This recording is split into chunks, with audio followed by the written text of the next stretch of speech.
अस्सलाम वालेकुम, my name is Abdul Moiz Asif, मैं YouTuber and vlogger. Welcome back to my YouTube channel. आज बताने जा रहा हूँ कि इंटरव्यू की तैयारी मैंने किस तरह से की थी आप लोगों को। मैंने एक वीडियो बनाई थी कि मैंने इंटरव्यू की तैयारी के लिए स्केड्यूल क्या बनाया था, और स्केड्यूल के मुराद के मैंने क्या मेरी स्टोरी थी, बेसिकली जॉब हंट स्टोरी क्या थी, वो वीडियो मैंने बनाई थी। इधर कहीं आ रही होगी, वो देख लो पहले। उस वीडियो के बाद जो अंदर की बात थी ना, वो आप लोगों को बताने जा रहा हूँ कि एक्चुअली मैंने तैयारी कौन से कोर्सेज की थी, तैयारी कैसे की थी, ठीक है, और कैसे अपना डिवीजन की थी, और क्या क्या करके इवेंचुअली मैं सक्सीड हुआ था। ये वीडियो ज़्यादातर रिवॉल्व करेगी कंप्यूटर साइंस की तरफ, लेकिन मैं कोशिश करूंगा इसे ज़्यादा कंप्यूटर साइंस की तरफ ना रखूं, जनरली बातें ज़्यादा करूं, ताकि जो स्टूडेंट्स दूसरी फील्ड से भी मुझे देख रहे हैं वो भी ये बातें समझ जाएं। मैंने 15 जनवरी 2022 को अपनी तैयारी स्टार्ट की थी फॉर इंटरव्यू। अब उससे पहले मुझे बिल्कुल कोर्सेज वगैरह का इतना कोई खास याद नहीं था। अब जब आप यूनिवर्सिटी में पढ़ रहे होते हो तो आप पूरा 4 साल कोर्सेज पढ़ रहे होते हो, और चौथे साल तक आपको याद नहीं रहते, कोर्सेज रिवाइज करने पड़ते हैं। अब मुझे वो सारी चीज़ें रिवाइज करनी थी। 15 जनवरी को मैंने अपना एक बैठ के पूरा स्केड्यूल बनाया था। अब मेरे कोई 5 से 6 कोर्सेज थे जिन्हें मैंने रिवाइज करना था। अगर कंप्यूटर साइंस के स्टूडेंट्स देख रहे हैं तो मैं उन्हें बता देता हूँ, एक डाटा स्ट्रक्चर का था, एक डाटा बेसिस का था,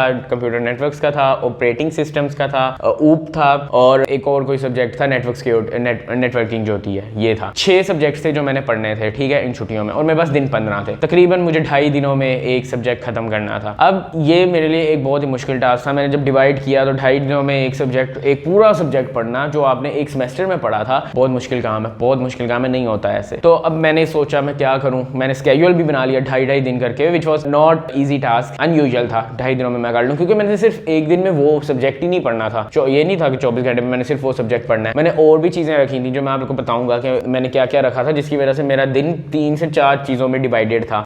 मैंने वो काम करने थे, और मैंने इंटायरली सिर्फ फोकस्ड हुआ था अपने इंटरव्यू की तरफ। मैंने जिंदगी के सारे काम छोड़ दिए थे। मीन्स मैंने अपना सबसे बड़ा शौक किताबें छोड़ दिया था, अपने सबसे बड़ा शौक यूट्यूब छोड़ दिया था उन 15 दिनों में, देखा भी नहीं था मुड़ के, ठीक है। अब मैंने बेसिकली क्या किया था, अब जब मैंने 2.5 दिनों में डिवाइड किया तो मुझे तो पता चल गया भाई ये बहुत मुश्किल काम है। मैंने तो कुछ नहीं किया, खैर मैं अल्लाह के भरोसे ही चल रहा था। तो किस्मत से मेरी क्लास फेलो थी, मेरी एक दोस्त है, अक्सर यूट्यूब वीडियोस में भी आपने उन्हें देखा होगा। उन्होंने मुझे कहा कि मैंने भी इंटरव्यू के लिए प्रैक्टिस करनी है ना, इंटरव्यू के लिए तैयारी करनी है, तो आप यहाँ पे छुट्टियों में रुक रहे हो। मैंने कहा हाँ मैं रुक रहा हूँ। तो उन्होंने कहा चलो मैं भी रुकती हूँ, हम दोनों मिलकर तैयारी करते हैं। मैंने कहा चलो ठीक है। अब मेरे पास ये अच्छी बात थी कि हम दोनों मिलकर अब तैयारी करने लगे हैं, तो हम दोनों के मिलकर तैयारी करने का कोई फायदा भी होना चाहिए था। ये ना होना चाहिए था कि वो भी वही सब्जेक्ट पढ़ रही है सेम, मैं भी वही सब्जेक्ट पढ़ रहा हूँ सेम, फायदा नहीं था। मैंने इस तरह से फिर डिवाइड किया, इस तरह से स्केड्यूल बनाया कि 6 सब्जेक्ट थे, 3 सब्जेक्ट मैं करूंगा, 3 सब्जेक्ट वो करेंगी, और वो मुझे पढ़ाया करेंगी, मैं उन्हें पढ़ाया करूंगा। इस तरह से मेरे वो 3 सब्जेक्ट कवर हो जाएंगे, मुझे उन पर मेहनत करने की जरूरत नहीं पड़ेगी, और जो सब्जेक्ट मैंने 3 पढ़े हैं वो उनके क्लियर हो जाएगी, उन्हें मेहनत करने की जरूरत नहीं पड़ेगी। ये काम डिवाइड एंड कंकर वाला रूल था,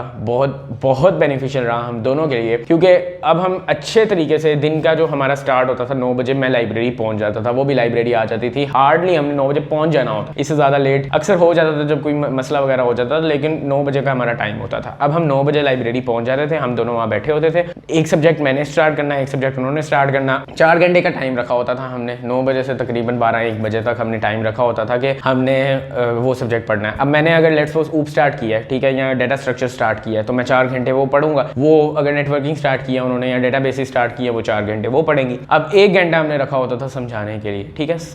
मैं 1 से 1.5 घंटा मैं उन्हें समझाता था, 1 से 1.5 घंटा वो मुझे समझाती थी। अब ये हमारा हो गया सब्जेक्ट को रिवाइज करने का पैटर्न, ठीक है। मैंने 4 घंटे में 2 सब्जेक्ट्स पढ़े, ठीक है, कितना एफिशिएंट काम हो गया था हमारे लिए। उसके बाद हमारी मतलब तकरीबन हमें 7 घंटे हो चुके होते थे पढ़ने के लिए, 2-3 बजे तक, ठीक है ना। 7-8 घंटे तो नहीं खैर कहूँगा, पता नहीं 6-7 घंटे हो गए होते थे। अब उसके बाद हम लंच ब्रेक लेते थे, जाके लंच किया, खाना शाना खाया, ब्रेक ली, थोड़ा कॉफ़ी वगैरह पी, उसके बाद फिर वापस आते थे। अब हमने इसके बाद वाले हमारा जो काम होता था वो हैकर रैंक की प्रॉब्लम सॉल्व करना होता था। अगर आप लोगों को नहीं पता हैकर रैंक क्या चीज़ है, तो हैकर रैंक एक वेबसाइट है जहाँ पर आप जाकर प्रॉब्लम सॉल्व करती हो, डाटा स्ट्रक्चर से रिलेटेड या डाटा बेसिस से रिलेटेड। क्योंकि जो इंटरव्यू होता है ना, उसमें आपसे प्रॉब्लम्स पूछी जाती हैं। प्रॉब्लम से मुराद कोई न्यूमेरिकल दे देते हैं, न्यूमेरिकल तो नहीं खैर, के ये है, यहाँ पे लिंक लिस्ट लगाऊंगा मैं, यहाँ के क्यू लगाऊंगा, और अगर क्यू को मैंने लिंक लिस्ट बनाना है, या क्यू से मैंने क्यू से स्टैक बनाना है, इस तरह की प्रॉब्लम्स होती हैं, और वो कहते हैं इसका कोड लिख के दिखाएं। तो इंटरव्यू में आपको ये कोडिंग आनी चाहिए। उसके लिए जरूरी है आप अपने माइंड को तैयार करो, माइंड की प्रैक्टिस करो। हमने यही रूल लगाया, हमने अपने 2 सब्जेक्ट हमने पकड़े, डाटा 2 भी नहीं, एक ही पकड़ा था, मैंने दूसरा पकड़ा था क्योंकि मुझे जरूरत थी डाटा बेसिस की प्रैक्टिस की। मेरी जो क्लास फेलो थी और मेरी जो दोस्त थी, उनको जरूरत नहीं थी डाटा बेस की प्रैक्टिस की। मैंने 2 सब्जेक्ट्स की प्रैक्टिस की, डाटा स्ट्रक्चर और डाटा बेसिस। हम लोग 4-5 प्रॉब्लम सॉल्व कर लेते थे। अगर मुश्किल आ जाती थी तो एक प्रॉब्लम पे ही अक्सर फंसे रहते थे, तो बड़ा मजा आता था वो उधर सॉल्व कर। हम दोनों का एक किस्म का मुकाबला लगा होता था। खैर उसके बाद हम रात के 9 बजे थके हार रहे मरे मरे मुश्किल से। मैंने कई मेस भी मिस किए थे, हॉस्टल पहुंचा था, मेस खत्म हो गया होता था, फिर नूडल्स वगैरह बना के खा लेता था, बस वो खाया और घिर गए, सो गए। सुबह फिर उठे, दिल ही नहीं कर रहा होता था वापस दोबारा वो सारी ग्राइंड करने का, लेकिन फिर जाना है 9 बजे फिर जाना। 15 दिनों में ये मेरी रूटीन थी। एक सब्जेक्ट खत्म हुआ, उन्होंने भी एक सब्जेक्ट, जब देखो एक सब्जेक्ट खत्म हुआ ना, एक्चुअली एक नहीं हुआ, वो 2 हुए थे। जो उन्होंने मुझे पढ़ाया और जो मैंने उन्हें पढ़ाया वो भी एक कंसीडर हुआ। 2 सब्जेक्ट्स हमारे हो जाते थे एक वक्त में, और हमारे by the end of 10th day अल्हम्दुलिल्लाह सारे सब्जेक्ट क्लियर हो चुके थे, सारे हम पढ़ चुके थे सारों। और डाटा स्ट्रक्चर की प्रैक्टिस हमारी इतनी जबरदस्त थी, डाटाबेसिस की प्रैक्टिस इतनी जबरदस्त थी कि हम लोग बिल्कुल रेडी थे, यस थे उसके लिए, इंटरव्यू के लिए। और बाकी जब हम इंटरव्यू देने गए तो बहुत से स्टूडेंट्स ऐसे थे जो बहुत अच्छे थे एजुकेशन वगैरह में और पढ़ाई वगैरह में, लेकिन हम लोग वहाँ पे कर गए क्योंकि वी वर प्रिपेयर्ड। प्रिपरेशन बहुत जरूरी है भाइयों, प्लानिंग बहुत जरूरी है। आप लोग ये देखो, इस पूरी वीडियो से आप लोग ये देखो, मैं अपनी मेहनत को इतना नहीं देता कि हमने मेहनत बहुत की, ठीक है मेहनत की, लेकिन मेहनत किसी डायरेक्शन में ना और प्लान मेहनत ना हो तो वो फायदा नहीं देती, वो फजूल होती है। मैंने जब भी आज तक अपना कोई काम किया तो एक पूरा स्केड्यूल बना के किया, एक पूरी प्लानिंग के साथ किया। मुझे पता होता था इस दिन ये होना है, इस दिन ये होना है, इस दिन ये होना है, ठीक है। 15 दिनों का प्लान बना था, ये भी डिसाइडेड था ये करना है वो करना है, इतने घंटे से इतने घंटे ये करना है।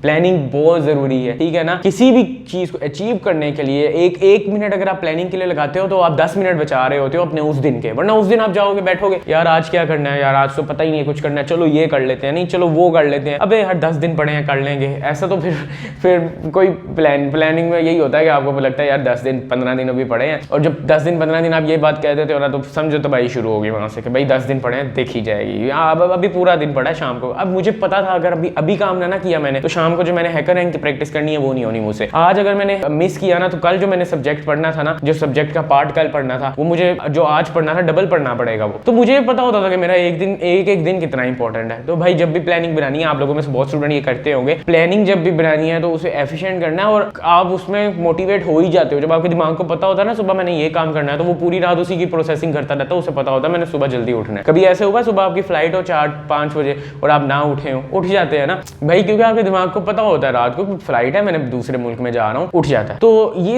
इस सब का मेहनत, प्रिपरेशन, प्लानिंग, 3 चीजें बहुत इंपॉर्टेंट है भाई। मुझे एक साथ मिल गया दोस्त था, एक बहुत अच्छी दोस्त का। आप लोग को भी ऐसे मिल सकता है, अगर आपके कोई दोस्त वगैरह तैयार हो रहा है तो आप उनसे कहो ठीक है हम दोनों मिलके तैयारी करते हैं। मिलके तैयारी करने में काफी फायदा हो जाता है, काफी कॉन्सेप्ट्स वगैरह क्लियर हो जाते हैं। यही सारी बातें थी जो मैं आप लोगों को बताना चाहता था। इंटरव्यू की बस यही प्रैक्टिस की थी। उसके बाद में इंटरव्यू कंपनी आई, एक इंटरव्यू में मैं रिजेक्ट हुआ था, दूसरे इंटरव्यू में मैं सिलेक्ट हो गया था। 2.5 घंटे का इंटरव्यू था और उन्होंने बस डाटा स्ट्रक्चर्स की प्रॉब्लम्स वगैरह ही पूछी थी, ये प्रॉब्लम बताओ वो प्रॉब्लम बताओ, फिर डाटा बेसिस में आगे थे और ये बताए थे। उसके बाद मेरा HR इंटरव्यू और हो गया। उसके बाद मैंने एक और कंपनी का दिया, उसमें भी मेरा हो गया। तो it was just because of my preparation, I think so. क्योंकि वो 15 दिन और अच्छा कई फैसले होते हैं ना आप लेने के बाद, उस वक्त आपको इतना नहीं पता चल रहा होता, लेकिन वो कई फैसले लेने के कुछ अर्सा बाद आपको पता चलता है यार मैंने वो फैसला लिया था, बहुत अच्छा था। एक कोटेशन मैंने बड़ी अच्छी पढ़ी थी, you live with the consequences of your choices. आपने जो चॉइसेस ली थी ना कुछ अर्सा पहले, उसके कॉन्सिक्वेंसेज में आप आज जी रहे हो। एग्जैक्टली सेम चीज आज जो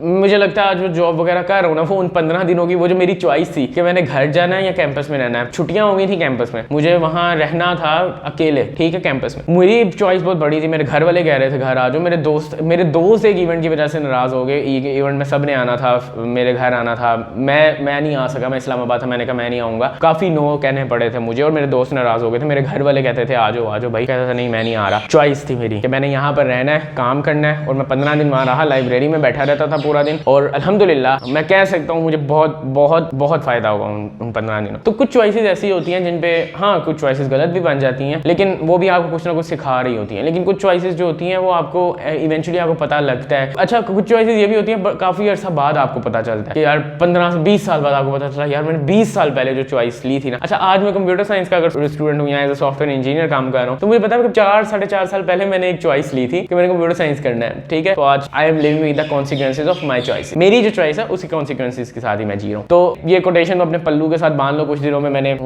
एक मेरी जानने वाली आर्टिस्ट हैं, उन्हें मैंने कहा हुआ है वो कोटेशन में ही लिख के मुझे दे रही है, यहाँ पर लग जाएगी कुछ दिनों में आप लोगों के लिए। तो अगर आप लोगों को ये वीडियो अच्छी लगी लाइक कर देना, शेयर कर देना, सब्सक्राइब कर देना। मिलते हैं आपसे नेक्स्ट एपिसोड में, तब तक के लिए अल्लाह हाफिज़।